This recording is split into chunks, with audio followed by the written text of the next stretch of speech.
يا الحبيب أنا أتمنى لك أطيب الأوقات وأسعدها، زعلتك وغيرت حالك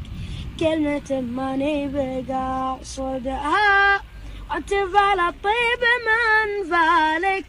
والعرب تعرف مقاصدها، يا من أعمامك هم أخوالك